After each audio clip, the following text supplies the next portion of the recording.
Leader எதிர்கொள்கிற விதம் இது அல்ல. ஆட்சியை பிடிச்சிருவோன்னு ஒரு தலைவர் நினைக்கலாம், பிடிச்சிட்டோன்னு நினைக்க கூடாது. 6 பேர் போய் பார்த்து பேசினாங்கல்ல, ஒரு இல்லைன்னு சொன்னார்ல, ஒரு தலைவர் அவ்வளவு பெரிய போய் சொல்லலாமா? சொன்னார், அது செங்கோட்டை போட்டு உடைச்சார். ஆமா நாங்க போனோம்னார், அதுக்கு விட்டு பதிலே வரல. அது ஏன் கலந்துக்கல, இனிமேலும் நான் கலந்துக்கிறேனா இல்லையா, இல்லை அதுக்கு ஒரு முற்றுப்புள்ளி வைக்க போறேன் அப்படின்னு ஏதோ ஒன்று சொல்ல போறாருல. நான் மனதிலிருந்து பேச போகிறேன், அப்போது என்ன கருத்துக்களை சொல்கிறேன் என்பதை நீங்கள் அத்தனை பேரும் தெரிந்து கொள்ளலாம். சில நேரத்தில் மூடு பார்த்து நல்லாவும் பேசுவார், கோபத்தை காட்டுவார். ஏன் நீங்க அதை பண்ணீங்க, ஏன் அதை நீங்க பண்ணல, இதை பண்ணலாமா விஸ்வநாதன், இதை பண்ணலாமா ஓபிஎஸ் அப்படின்லாம் கேட்டவர் தான் ஜெயலலிதா. நீங்க ஜெயலலிதாவோட பெரியாளா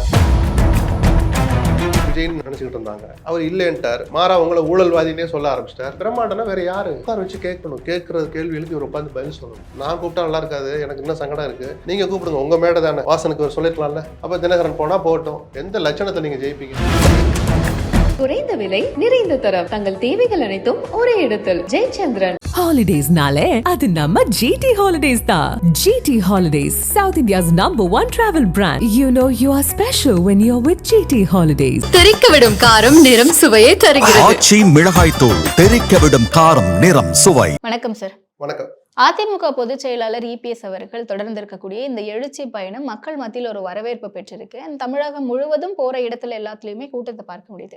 இதற்கு மத்தியில அதிமுகவை ஒரு பலமான தலைவரா வழிநடத்திட்டு இருக்காரு அப்படின்னு பலரும் சொல்லும் போது, இந்த பக்கம் செங்கோட்டையன் அவர்கள் மீண்டும் போர்க்கொடி தூக்கி இருக்காரா அப்படின்ற ஒரு கேள்வி எழுந்திருக்கு. ஏன்னா சமீபத்துல அவர் மீண்டும் அவருடைய ஆதரவாளர்கள் எல்லாரையும் கூப்பிட்டு ஒரு ஆலோசனை நடத்துறாரு. அதன் பிறகு 5ஆம் தேதி நான் மனம் திறந்து பேச போறேன் அப்படின்ற மாதிரி சொல்றாரு. மீண்டும் அதிமுகவில் என்ன நடக்குது சார்? பலமாக வழி நடத்துகிறார்னு ஒரு வார்த்தை சொன்னீங்க, வார்த்தை ஃப்ளோக்காக கூட சொல்லியிருக்கலாம். அதிமுகவை ரைட், அவர்கிட்ட இருக்கிற ஒரு மைனஸ் என்ன இருந்தது, ஒரு சட்ட போராட்டங்கள் அதெல்லாம் இருந்தது வச்சதுன்னு சொன்னார். அதில் ஒரு 2 ஆண்டுகள் அதில் போச்சு. இன்னும் கொஞ்சம் வேகமாக இருந்திருக்கலாம்னு ஒரு எதிர்பார்ப்பு இருந்தது. அதையெல்லாம் தாண்டி கூட்டணி இல்லவே இல்லைன்னு ஒரு முடிவு எடுத்தார். கூப்பிட்டு தான் போறார். டெல்லிக்கு போன பிறகு அங்கே போய் நான் வேற ஏதோ சொந்த வேலையாக வந்தேன், கட்சி ஆஃபீஸை பார்க்க வந்தேன்னு சொல்லிட்டு திருப்பி அமித்ஷா போய் பார்த்தார். இப்படி ஏதோ வந்துச்சு. திரும்பி இங்கே 4 மணி நேர காத்திருப்புக்கு பிறகு மிரட்டி உரட்டி அணியில் சேர்த்தாங்க. இதெல்லாம் நீங்க இந்த பலமான ஒரு வார்த்தை யூஸ் பண்ணீங்கன்னா, ஒரு லீடர் எதிர்கொள்கிற விதம் இது அல்ல. பிரச்சனைகளை, சூழல்களை, முடிவுகளை எடுக்கிற விதமும் எதிர்கொள்கிற விதமும் இது அல்ல. இத்தனை பலவீனங்கள் இருந்தது. சில இதெல்லாம் தாண்டி தேர்தல் வந்துட்டா எல்லாத்தையும், அதான் சொன்னேன், தேர்தல் வந்துட்டு எல்லாத்தையும் தூக்கி போட்டு தொண்டர்களும் களத்துக்கு வருவாங்க. அதுமாதிரி கோயம்புத்தூர்ல பிரச்சாரத்தை தொடங்கினார். அங்கே கொஞ்சம் சில இடங்கள்ல கூட்டம் இருக்கு, சில இடங்கள்ல இல்லை. பட் டெல்டா பக்கம் போக போக கூட்டம் வர ஆரம்பிச்சு. அதையெல்லாம் அது இயல்பா ஒரு தேர்தலை கண்ணு கட்டிய தூரத்தில் வைத்துக்கொண்டு ஆட்சியை பிடிக்க நினைக்கிற ஒரு கட்சியினுடைய தலைவர் செய்யற வேலை தான். அது ஒரு பக்கம் இருக்கட்டும். அதுக்காக கட்சியில அதிருப்தியே இல்லை, என்ன சார் ஒரு குரலும் இல்லை, அந்த அதிருப்தி இல்லை. எல்லோருக்கும் அவ்வளவு ஒரு வேதனை இருக்கு. சொல்றது எதை காது கொடுத்து கேட்க மாட்டாரு. ஆட்சியை பிடிச்சிருவோன்னு ஒரு தலைவர் நினைக்கலாம், பிடிச்சிட்டோன்னு நினைக்க கூடாது. பிடிப்பதற்கு முன்பாகவே பிடித்து விட்டோம் என்று நினைப்பது தப்பு கணக்காகவும் தலைக்கணமாகவும் கட்டுச்சில எல்லாத்தையும் கொண்டு அதுல பாதாளத்துல தள்ளுறதா தான் அந்த மனப்பான்மை போய் முடியும். ஓவர் கான்ஃபிடன்ஸா இருக்காரு. ஓவர் கான்ஃபிடன்ஸ் இல்ல, தப்பான கான்ஃபிடன்ஸ். அது வந்துருவோன்னு சொல்றது நம்பிக்கை கொடுக்கறது, கான்ஃபிடென்ட்டா இருக்கிறது. வந்துட்டோன்னு நினைக்கிறது உண்மைக்கு மாறானது. உங்களை நீங்களே ஏமாத்திக்கிறீங்கிறது. வந்துட்டோன்னு நினைச்சா எதுவுமே காதுல ஏறாது. அது ஒரு தலைவனுக்கும் ஒரு கட்சிக்கும் நல்லதல்ல. 6 பேர் போய் பார்த்து பேசினாங்கல்ல, ஒரு இல்லைன்னு சொன்னார்ல, ஒரு தலைவர் அவ்வளவு பெரிய போய் சொல்லலாமா? சொன்னார், அது செங்கோட்டை போட்டு உடைச்சார். ஆமா நாங்க போனோம்னார், அதுக்கு விட்டு பதிலே வரல. அது பெரிய குற்றம்லாம் நான் சொல்லலை. சரி ஒரு சங்கடம், சரி வந்ததை பெருசுப்படுத்த வேணாம்னு நினைச்சிருப்பாரு. பிரச்சனையை எதிர்கொள்ளணுங்க. ஓகே, இங்க வாப்பா வந்திருக்கீங்களா, சரி நான் பரிசீலனை பண்றேன், நான் பரிசீலனை பண்ணி பார்த்தேன், 2 மாசம் கழிச்சு திருப்பி அவங்களை கூப்பிடுங்க, 6 பேரா 8 பேரா வாங்க, யோசிச்சு பார்த்தேன், இத்தனை மைனஸ் இருக்கு, இதுக்கு மேலே நீங்க சொன்னதை நான் செய்யணுமா, இல்ல நீங்க சொன்ன 4 செய்யலாம் 2 வேண்டாம் அப்படின்னு ஒரு கலந்தாய்வு நடத்தணும். ஜெயலலிதா அப்படியே பண்ணிட்டு அவரே 4 2 வச்சிருந்தார். எல்லாத்தையும் அவரே முடிவெடுப்பார், ஆணவம் பிடித்தவர், திமிர் பிடித்தவர்னு ஒரு சாராரால் விமர்சிக்கப்படுகிற ஜெயலலிதாவே 4 2 வச்சுக்கிட்டே இருப்பார். 4 பேர் சும்மா நினைச்சு உட்கார்ப்பாங்க. அவருக்காக ஒரு மூடு வந்தா 4 பேர்ல கிட்டத்தட்ட 4 பேரோடையும் நான் பார்த்தது பழகுனனால நான் சொல்றேன். சில நேரத்துல மூடு பார்த்து நல்லாவும் பேசுவார், கோபத்தை காட்டுவார்.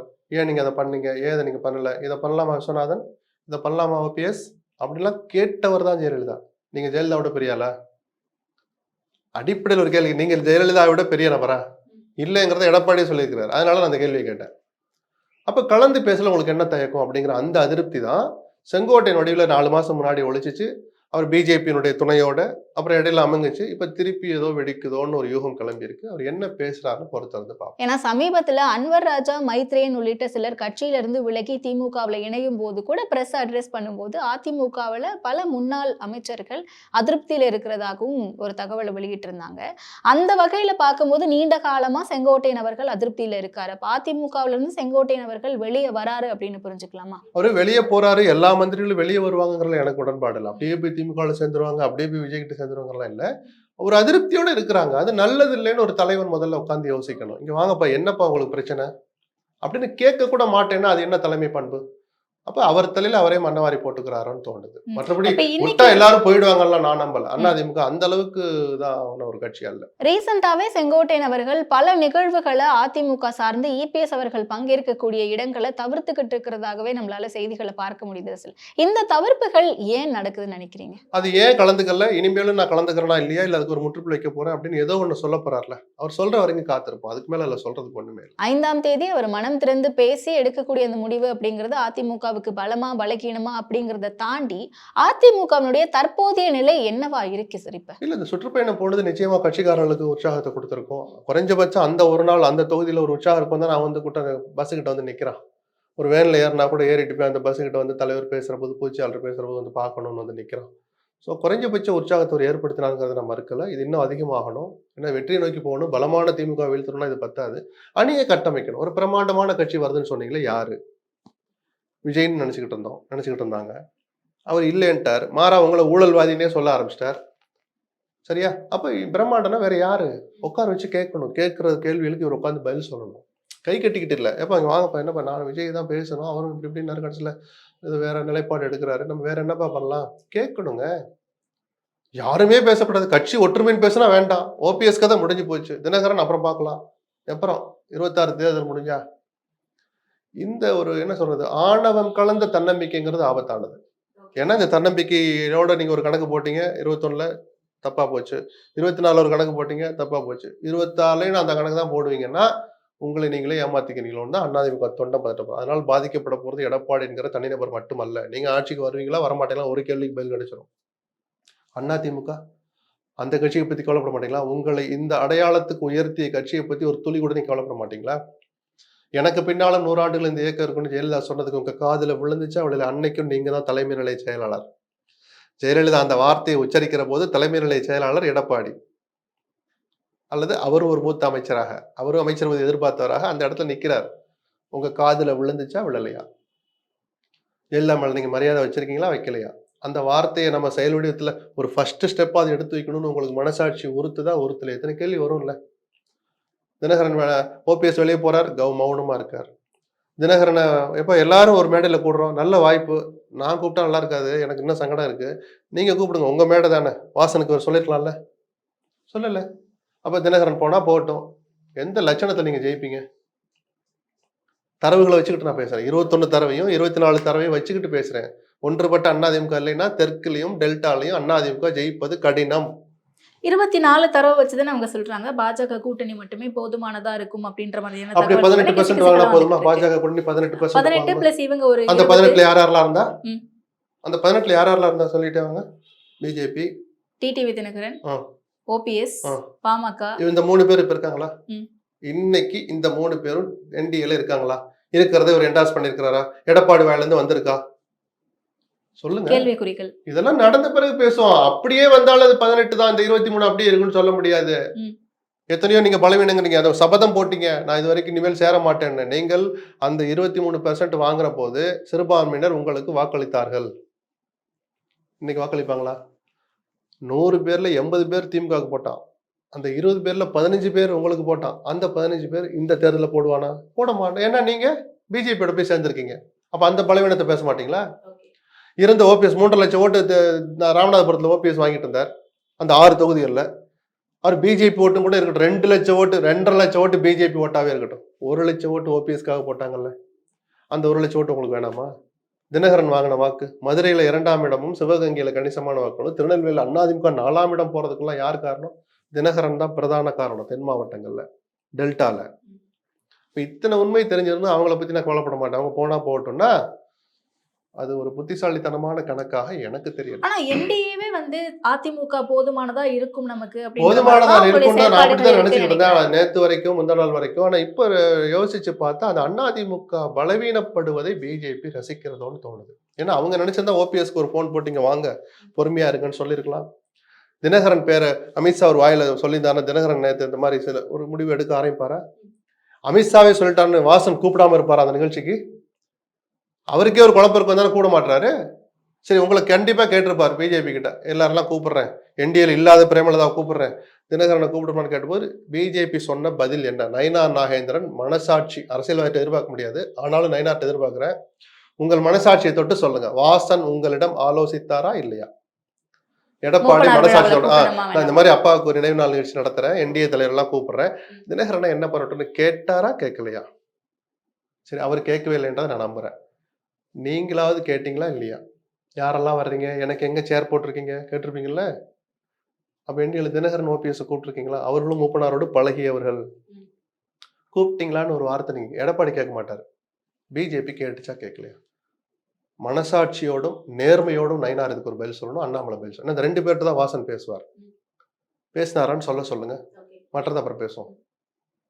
ஆனா அப்ப என்ன நம்ம ஒரு முடிவுக்கு வர வேண்டியிருக்குன்னா, அதிமுக பலவீனப்படட்டும்னு பிஜேபி வேடிக்கை பார்க்குது. ஒரு திராவிட இயக்கங்களை மொத்தமா வீழ்த்த முடியாது, முதல்ல ஒரு இயக்கத்தை வீழ்த்துவோம். இப்படியெல்லாம் நடந்தா திமுக தான் ஆட்சிக்கு வரும். அதை எடப்பாடியும் தன்னை அறியாமல் ரசிக்கிறார், பிஜேபி தெரிந்தே ரசிக்கிறது. திமுக ஆட்சிக்கு வரட்டும், அங்கேதானே போய் முடியும். இந்த மாதிரி ரிசல்ட் எல்லாம், இந்த மாதிரி சூழல் எங்க கொண்டு விடும்? இல்ல இப்ப அமித்ஷா அவர்கள் இருக்கக்கூடிய மேடையில அமித்ஷா உட்கார வச்சுட்டு அண்ணாமலை அவர்கள் வந்து எடப்பாடியார் அவர்களை முதலமைச்சராக வைக்கணும் அப்படி அவர் பேசின பிறகு அமித்ஷா வாயில இருந்து எடப்பாடிங்கிற பேர் கூட வரலையே. நீங்க அதெல்லாம் ஞாபகப்படுத்தி கொண்டாந்து காட்டுறீங்களா எனக்கு? அவர் பேசின பிறகுதான் அமித்ஷா பேசினார். அமித்ஷா தான் சொன்னாரா? ஏன் சொல்ல மாட்டார்? என்ன காரணம்? அப்ப ஏதாவது செங்கோட்டையன் வாயில இருந்து லிங்க் வருதான்னு யோசிப்போம்.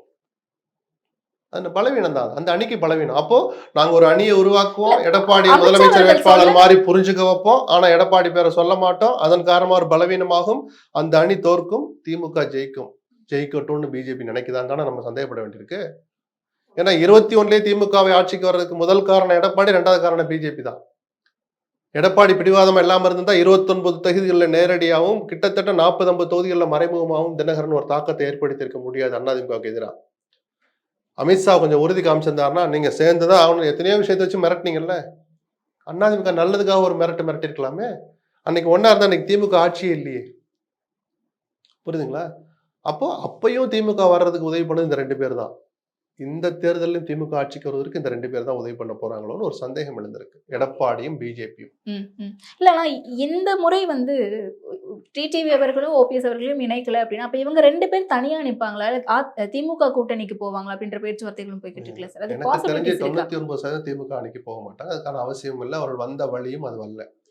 அப்படி ஏதாவது பண்ணி ஏதாவது பதவி அடையணும்னு வெறி கொண்டவரும் அல்ல தினகரன், அதற்கு வயசும் அல்ல ஓபிஎஸ்க்கு. புரியுதுங்களா? வயசை மட்டுமே காரணம் சொல்ல மாட்டேன். அவரும் ஜெயலலிதாவால் அடையாளப்படுத்தப்பட்ட ஒருத்தர். திமுக போய் ஜஸ்ட் லைக் தட்லாம் அப்படி ஐக்கியமாயிட மாட்டார். நிச்சயமாக அவர் தனியா நியமிக்கலாம், விஜயோட சேரலாம், ஆப்ஷன் இருக்குல்ல அவங்களுக்கு. ஓகே, ஏன்னா நீங்க திமுக என்பதற்கான ஆப்ஷன் குறைவு. அது கடைசியா அவங்க அரசியல்ல கூட்டணியில இல்லாத பிரேமலதா அவங்களுக்கு இம்பார்ட்டன்ஸ் கொடுக்குறாங்க, தேமுதிக அழைக்கிறாங்க மூப்பனார் விழாவில். ஆனா இவங்களை அழைக்கல அப்படின்னும் போது அப்ப தேமுதிகவுக்கு அந்த கூட்டணியில ஒரு அங்கம் இருக்காங்க அப்படின்னு புரிஞ்சுக்கலாமா? கூப்பிடணும்னு ஆசைப்படுறாங்கன்னு அர்த்தம். இந்த அணிக்கு வந்துருங்கன்னு கூப்பிடுறதுக்கான ஒரு மறைமுக அழைப்பு தானே அது. ஓகே, அப்படி கூப்பிட்டு சுதீஷ் அங்க மேடையில உட்காந்துட்டு இருக்கும் போது எடப்பாடி முதுகுல குத்துனாருன்னு பிரேமலதா என்கிட்ட ஒரு போடு போட்டாரா?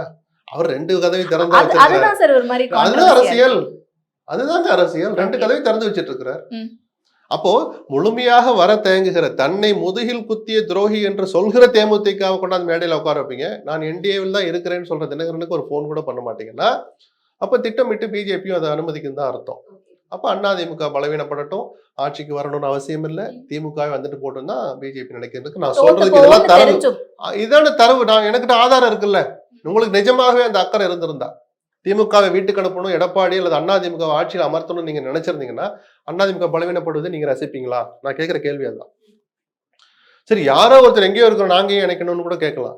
என்டிஏவில் இருக்கிற ஓபிஎஸும் தினகரனையும் நீங்க கண்டுக்க மாட்டீங்கன்னா உங்க நோக்கம் என்ன? அப்போ அந்த பிஜேபியை மக்கள் முன்னால் அம்பலப்படுத்தணும், வருங்கால சந்ததியினருக்கு அடையாளம் காட்டணும்னு சொல்றேன். ஓகே, இப்ப இவ்வளவு நாள் முரணோட இருந்த அண்ணாமலை அவர்களை மேடையில இப்படி பேச வைக்கிறது மூலமா இணக்கமா போறோம், நம்ம பிரச்சனை எதுவும் இல்ல அந்த மாதிரி அண்ணாமலை மட்டும்தானா உங்களுக்கு? அப்ப அண்ணாமலை வந்துட்டு அப்ப அதிமுக ஆட்சிக்கு வந்துருச்சா? அண்ணாமலையே ஓகே சொல்லிட்டார், அதிமுக ஆட்சிக்கு வந்துச்சு, பேசாம உட்காரல, எதுக்கு பஸ்ஸை பிடிச்சிட்டு ஊர் ஊரா போறிய? இல்ல இப்படிலாம் பேசப்படுது சார். இல்ல அதுல லாஜிக் இருக்கிறதா எனக்கு தெரியல. ஆனால் ஒரு டெவலப்மெண்ட், அண்ணாமலை தன்னுடைய என்ன சொல்றது சராசரி அரசியல்வாதி தான். அவர் பேசின வீர வசனங்கள்லாம் வெற்று வசனமா போச்சுன்னு அண்ணாமலை அம்பலப்பட்டார் அந்த பேச்சின் மூலமாக. அதிமுகவுக்கு என்ன கிடைச்சிச்சு? அண்ணாமலை என்ஓசி கொடுத்தாதான் அதிமுக ஆட்சிக்கு வரணுமா? சமீபத்தில் நடந்த மாவட்ட செயலாளர்கள் கூட்டத்திலயுமே இபிஎஸ் அவர்கள் அண்ணாமலை குறித்து ஏன்னா அவர் நம்மளை திட்டிட்டு இருந்தாரு, இப்ப திட்டுறது இல்லப்பா, அதனால நீங்க திட்டாதீங்கிறாரு. ஓகே. அப்ப அண்ணாமலை தான் உங்களுடைய அளவுகளா? உங்களுடைய அளவுகள் அண்ணாமலை தானா? அது போதுமா? சரி, அண்ணாமலையே சொல்லிட்டாருன்னா அமித்ஷா சொல்ல வேண்டாமா? அமித்ஷா கடைசியா சொன்ன அதிகாரப்பூர்வ வார்த்தை அதிமுகவிலிருந்து ஒருத்தர் முதலமைச்சர் ஆவார், அதான் அதிகாரப்பூர்வ வார்த்தை. அதுக்கப்புறம் எடப்பாடிங்கிற பேரே அவர் வாயிலிருந்து வரலையே. Okay okay. இல்ல இப்ப அதிமுகவுல இவ்வளவு சிக்கல் இருக்கு அந்த கூட்டணிக்குள்ளன்னு சொல்லும்போது, அப்ப திமுக கூட்டணி நோக்கி நிறைய பேர் வரதா காத்துக்கிட்டு இருக்காங்க. நிறைய பேர் யாரான்னு சொல்லிட்டே வாங்க. இல்ல எனக்கு அப்படி யாரும் வர்ற மாதிரி தெரியல. எப்படிங்க வருவாங்க? திமுக ஒரு மாதிரி வர்றதுக்கு எங்க இடம் இருக்கு? எனக்கு தேமுதிக மட்டும்தான் வாய்ப்புள்ள ஒரே கட்சி. பாமக பாசிபிலிட்டிஸ் இடம் இல்லையே. 30 தொகுதி குறைஞ்சு டாக்டர் ராமதாஸ் வரமாட்டார். ஒருவேளை வந்தா எப்படி வருவாங்கன்னா, ரெண்டா உடைந்தால் மகன் அங்கிட்டு போவார், அப்பா அங்கிட்டு வரலாம். அது கூட எனக்கு சாத்தியமா எனக்கு தெரியல. அப்படிதான் ராமதாஸ் அவர்கள் வந்து திமுகவுக்கு போறதாகவும், அன்புமணி அவர்கள் வந்து அதிமுக. சரி, அப்படி உடைஞ்சு வர்றது வந்து பெரிய திருப்பு முனை அமையும் அதிமுக கூட்டணிக்கு. அதே உடைஞ்சு போய் வருது. அந்த 2% வந்துதான் திமுக ஜெயிக்கணும்னு அவசியம் இல்லை. ஆல்ரெடி அது வலுவான அணி தானே. அது ஒரு தாக்கத்தை ஏற்படுத்துகிற அளவுக்கு ஒரு பெரிய முடிவு வரப்போகுதுன்றது கிடையாது. விஜய் அதிமுக சேரானா ஒரு முடிவு தாக்கத்தை ஏற்படுத்தும் நம்ம சொல்லலாம். சீமான் கூட்டணியே இல்லைன்ற முடிவை மாத்திக்கிட்டு கூட்டணி சேர தயார்னு அறிவிச்சாருன்னா நம்ம ஒரு பரபரப்பா பேசலாம். பாமக இரண்டா உடையக்கூடாதுன்னு நான் விரும்புறேன். அப்படி உடைஞ்சு ஆளுக்கு ஒரு பக்கம் போனா அது ஒரு பெரிய வரவா இருக்காது எந்த இயக்கத்துக்குமே.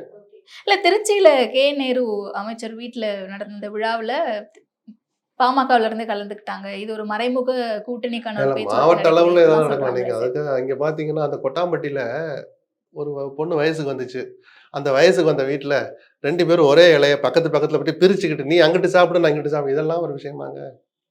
ஊரறிய நடக்க போகுது. ஒருவேளை உடஞ்சி வந்தா ராமதாஸ் அறிவிக்க போறார், அன்புமணி அறிவிக்க போறார், 2 பேரும் கசப்பு மருந்து ஒன்னா இருக்க போறாங்க, 2 பேரும் சேர்ந்து என்டிஏல சேர போறாங்க, இல்லாட்டி யாராவது திமுக சேர போறாங்க. அப்படி நடக்கிறதா நம்ம கவனிக்கணும். தவிர கொட்டாம்பட்டியில, கிருஷ்ணகிரியில, நாகப்பட்டினத்துல அதெல்லாம் பேசக்கூடாது. Okay okay. ஆனா இப்படி ஒருவேளை பாமக வந்துட்டாங்க அப்படின்னா விசிகா இருப்பாங்களான்ற ஒரு கேள்வி இருக்குல்ல சார். ஏன்னா திமுக உடைய கூட்டணி அது நீங்களா ஒரு யூகத்தை போடுவீங்க. அந்த யூகத்துக்கு இவர் வந்தா இவர் எங்கன்னா உட்காருவார்னு கேள்வி கேட்பீங்க. அதெல்லாம் ஒரு யூகத்தை ஒரு அளவுக்கு மேல பண்ணக்கூடாதுன்றதுல நான் எப்பயுமே ஒரு லிமிட்டோட தான் இருப்பேன். வரட்டும், வந்த பிறகு எப்படி இருக்கேன்? பாமக விடுதலை விஷயத்துல ஒரே அணியில இருந்தவங்க தானே, தேர்தல் சந்திச்சவங்க தானே. ஆனா இந்த முறை இருக்க மாட்டோம்னு ஸ்ட்ராங்கா சொல்றாருல்ல விசிகாவுல. அதனாலதான் நடக்கட்டுங்க. நடக்காத எடுத்து கொண்டாந்து வச்சுக்கிட்டு அப்புறம் நடந்தா பேசுவோம்னு சொல்றீங்க. ஆமா, அதுக்கான வாய்ப்பு குறைவுன்னு சொல்றேன். அதற்கான வாய்ப்பு குறைவு.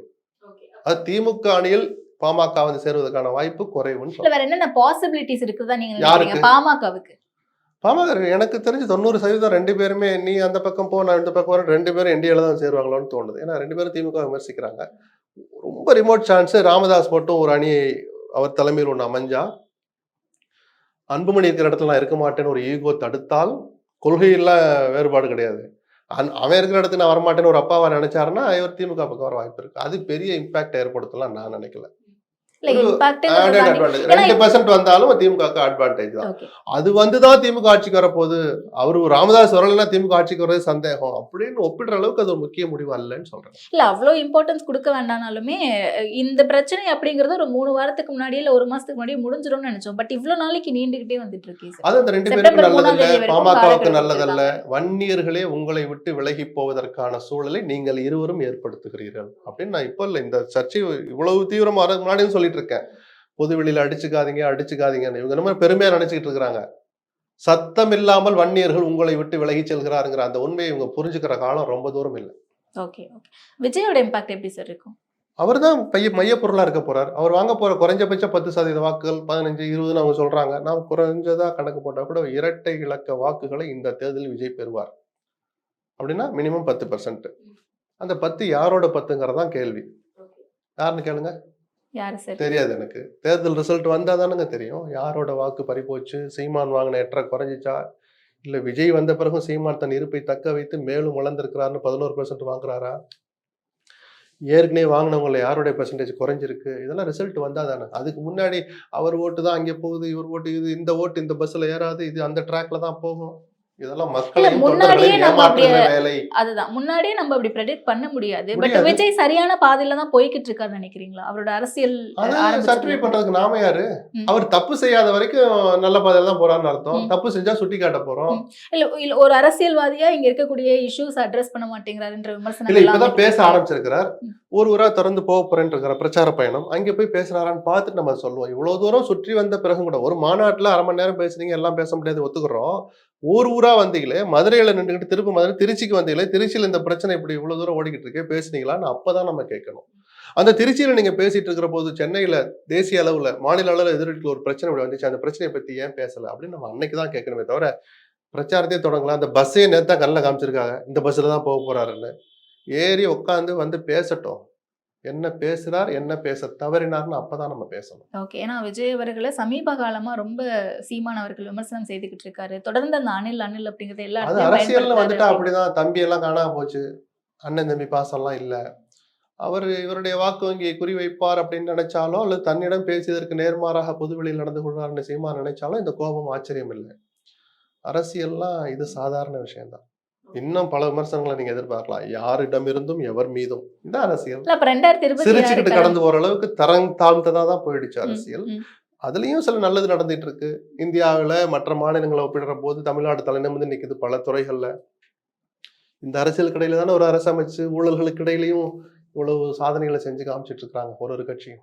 Okay okay. அதுதான் களம் எப்படி இருக்கும் சார் 2026? நான் பேசுவோம், டிசம்பர் ஜனவரியில பேசுவோம். 4 முனை போட்டி இதே நிலை தொடர்ந்தால் திமுகவுக்கு தான் சாதகமாக அமையும். Okay okay sir. தொடர்ந்து பேசுவோம். நன்றி சார். நன்றி. குறைந்த விலை நிறைந்த தரம் தங்கள் தேவைகள் அனைத்தும் ஒரே இடத்தில். Jayachandran. Holidays nale, adu namma GT Holidays da.